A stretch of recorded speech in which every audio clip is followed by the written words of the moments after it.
We've all heard the phrase, "Don't let the bed bugs bite."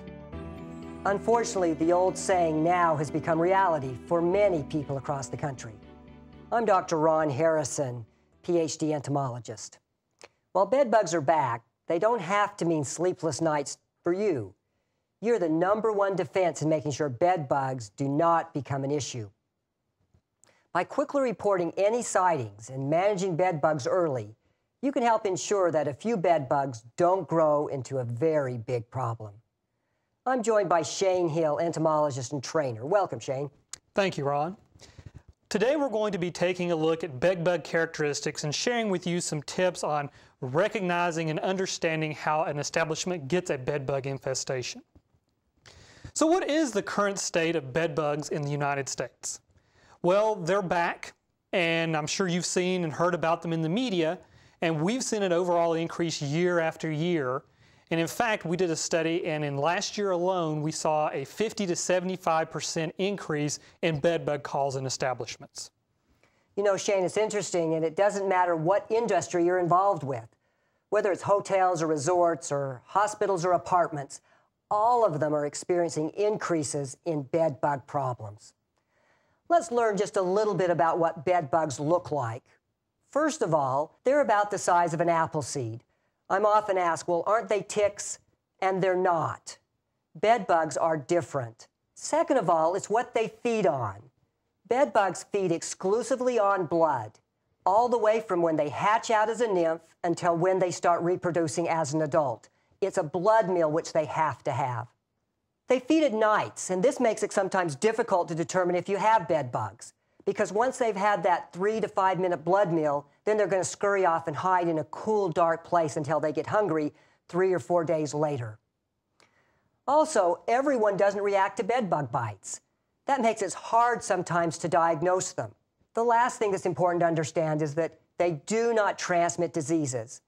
And though we don't like bed bugs, we're grateful that they're not causing diseases to people. I'd like to talk just a little bit about their breeding habits. 2 bed bugs in several months can have a big population. Though at first it's relatively small, the last thing you want is in several months after that introduction that the population is in the hundreds. Bed bugs will like to hide in quiet places close to the food source, usually within 5 or 6 feet. Therefore, if you're doing an inspection, it's good to look within that space that's within 5 or 6 feet of where that individual would be feeding. Well, now let's learn just a little bit about where bed bugs might be coming from.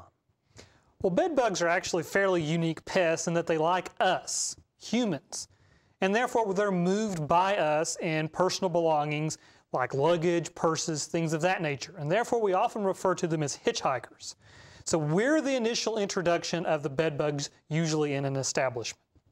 Now, it was once believed that sanitation conditions had something to do with whether you got bed bugs. In reality, bed bugs have nothing to do with sanitation as to whether you get them.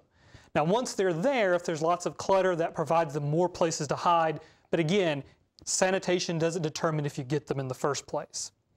Now, as you just heard too, they're going to be centered on the bed or where the person is sleeping, so those are always going to be hot spots to be looking. Also be aware too, though, that bed bugs can migrate through walls, ceilings, into adjacent rooms, and that's how they often will travel throughout an establishment. So Ron, if we do get bed bugs, are there any consequences? Well, as I mentioned earlier, we don't get diseases, and definitely some people do react to the bite, which isn't usually severe. There are 3 specific things to be concerned of. First of all, complaints. Loss of business will occur if your customers are complaining of seeing bed bugs or getting bit by bed bugs. Second of all is the issue of damage, damage to your reputation. You know, we're in an age that media immediately is being broadcast everywhere. And so the last thing you want is that the internet describing your facility as having bed bugs. And the last thing is litigation. This is kind of a new area, but certainly one to be concerned about is getting sued due to having bed bugs in your establishment. Arming yourself with knowledge is the first step in identifying and reporting bed bugs.